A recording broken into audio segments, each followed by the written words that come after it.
Hello. हाँ, तो आप सब कैसे हैं बताइए अपना अपना कमेंट करके। चलिए जल्दी से हम लोग आगे बढ़ते हैं। वर्णिका भाग 2 और लेसन नंबर 2 का है ढहते विश्वास। इसमें जो क्या ऑब्जेक्टिव टाइप क्वेश्चन इससे जितने भी एग्जाम में ऑब्जेक्टिव बन सकते हैं VVI उसके बारे में हम लोग चर्चा करेंगे, है ना। तो चलते हैं आगे बढ़ते हैं बिना समय गवाए। तो देखिए हम लोग ढहते विश्वास कहानी में किस राज्य को बाढ़ एवं सूखा से प्रभावित दिखाया गया है। जो हम लोग ढहते विश्वास कहानी है, इसमें कौन सा राज्य को सूखा एवं बाढ़ से प्रभावित दिखाया गया है। तो बिहार या राजस्थान या उड़ीसा या केरल। तो उड़ीसा राज्य को ही दिखाया था बाढ़ एवं सूखा से प्रभावित, जो दिखाया था वो उड़ीसा राज्य को। अब दूसरा नंबर में है ढहते विश्वास कहानी का कहानीकार कौन है। ढहते विश्वास कहानी जो है उसका कहानीकार कौन है, मतलब किसने लिखा। तो श्री निवासन जी ने या सावरदैया ने या सुजाता ने या सातकोड़ी होता है। तो इसका हो जाएगा सातकोड़ी होता है। इन्होंने कहानी कौन लिखा था कहानी, तो सातकोड़ी होता है। अब चलते हैं आगे वाला क्वेश्चन की ओर बढ़ते हैं। ढहते विश्वास कहानी का प्रमुख पात्र कौन है। ढहते विश्वास कहानी जो है इसका प्रमुख पात्र कौन है, मेन भूमिका किसका था। तो लक्ष्मी का या सीता का या गीता का या मगम्मा का। तो इनका मेन भूमिका किसका था, लक्ष्मी का, है ना। तो चलिए आगे बढ़ते हैं। तो ढहते विश्वास कहानी में कहाँ के जनजीवन का चित्रण किया गया है। तो ढहते विश्वास कहानी में कहाँ के जनजीवन का चित्रण किया गया है। तो उड़ीसा का या बिहार का या गुजरात का या पंजाब का। तो कहाँ का किया गया था, तो उड़ीसा का। अब ढहते विश्वास कहानी में किस नदी का वर्णन किया गया है। तो ढहते विश्वास जो कहानी है इसमें कौन सा नदी का बारे में वर्णन किया गया है। तो गंगा या महानदी या गंडक या सतलज। तो महानदी के बारे में क्या किया गया है, वर्णन किया गया है इसमें। तो ढहते विश्वास किस भाषा में रचित कहानी है। जो हम लोग ढहते विश्वास जो हम लोग पढ़ते हैं कहानी, तो यह कौन सी भाषा में लिखी गई थी, कन्नड़ में या तमिल में या गुजराती में या उड़िया में। तो यह जो लिखी गई थी ढहते विश्वास कहानी, तो किस भाषा में लिखी गई थी, तो उड़िया में। किस भाषा में, उड़िया में।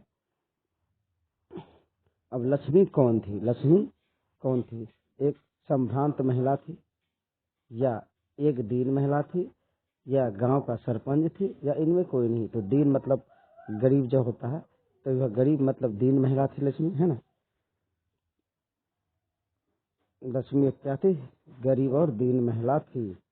चलिए अब नेक्स्ट क्वेश्चन की ओर बढ़ते हैं। लक्ष्मी के पास कितनी जमीन थी। मतलब ये क्वेश्चन में बार बार पूछ लेता है अक्सर एग्जाम में। ये क्वेश्चन इतना इम्पोर्टेंट है, ये सभी क्वेश्चन ऑब्जेक्टिव की दृष्टि से काफी इम्पोर्टेंट है। तो लक्ष्मी के पास कितनी जमीन थी। तो 1 बीघा या 2 बीघा या 3 बीघा या 4 बीघा। तो लक्ष्मी के पास 1 बीघा जमीन थी। ढहते विश्वास कहानी किस राज्य की प्राकृतिक आपदा पर प्रभाव या आधारित है। मतलब ढहते विश्वास कहानी जो है किस राज्य की प्राकृतिक आपदा पर आधारित है। तो बिहार का, है ना, या गुजरात के, ये मध्य प्रदेश या उड़ीसा। तो उड़ीसा की, कहाँ की थी, उड़ीसा की। ढहते विश्वास कहानी में किस नदी का भयावह दृश्य प्रस्तुत किया गया है।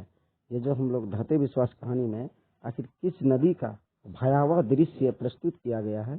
तो ब्रह्मपुत्र, यहाँ महानंदा या सोन नदी या कोसी नदी। तो महानंदा नदी के भयावह दृश्य मतलब डरावना दृश्य को क्या किया गया है, प्रस्तुत किया गया है। चलिए नेक्स्ट क्वेश्चन की ओर बढ़ते हैं। लक्ष्मी के गांव के समीप किस देवी देवता के मंदिर थे। लक्ष्मी का जो गांव था उस गांव के नजदीक में किस देवी देवता के तो मंदिर थे। तो माँ मुंडेश्वरी देवी एवं भगवान शिव का या माँ कात्यायनी एवं शिव का या माँ लक्ष्मी एवं भगवान विष्णु का या इनमें कोई नहीं। तो किनका था, माँ मुंडेश्वरी देवी एवं भगवान शिव का मंदिर था, है ना। बाढ़ के पानी को रोकने के लिए गांव के लोग किस बांध को मजबूत करने का प्रयास कर रहे थे। जो गांव यानी बाढ़ के पानी को रोकने के लिए गांव के लोग जो गए थे, तो कौन सा बांध को बांधने गए थे या मजबूत करने के लिए? तो हीराकुंड बांध या दलई बांध या भाखड़ा बांध या इनमें कोई नहीं। तो कौन सा बांध बांधने गया था? दलई बांध। कौन सा बांध? दलई का बांध।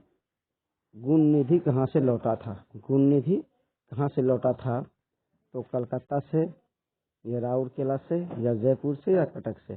तो गुण निधि जो गांव का पढ़ाकू लड़का था, तो वो पढ़ के लौटा था कटक से। कहाँ से लौटा था? बोले तो आप सभी कटक से। चलिए नेक्स्ट क्वेश्चन की ओर बढ़ते हैं। कौन स्वयं दल के साथ बांध की मरम्मत में लगा था? कौन था स्वयं दल के साथ गांव के बांध की मरम्मत में लगा था? तो लक्ष्मण था या गुणनिधि था या अच्युत था या कोई नहीं। तो देखिए लक्ष्मण कौन था? अच्छा देखिए, इसमें तो गुणनिधि होगा, क्योंकि गुणनिधि ने ही स्वयं दल का गठन किया था। उसके बाद लक्ष्मी कौन था? लक्ष्मण का पति था, जो कि कलकत्ता में काम करता था, है ना। और वह काम करके जो भी रुपया पैसा भेजता था, उससे लक्ष्मी का घर का सुचारू रूप से भरण पोषण नहीं होता था। तो इसलिए लक्ष्मी भी गांव के तहसीलदार के यहाँ छुट-पुट काम करके वो भी कुछ पैसा लाते थे, जिससे कि उनका परिवार का भरण पोषण ठीक से होता था। अच्छा, अच्युत कौन था? लक्ष्मी का बेटा था, है ना। अच्युत लक्ष्मी का क्या था? बड़ा बेटा था। तो समाप्त होता है हम लोगों ने ऑब्जेक्टिव का ढहते विश्वास का 14 ऑब्जेक्टिव, जो मेन इंपॉर्टेंट है एग्जाम के दृष्टि से। बोर्ड जो अभी आने वाला है उनका दृष्टि से मोस्ट इम्पोर्टेंट ऑब्जेक्टिव था। हम लोगों ने आज 14 देखा, उसके बाद अब आगे भी देखेंगे।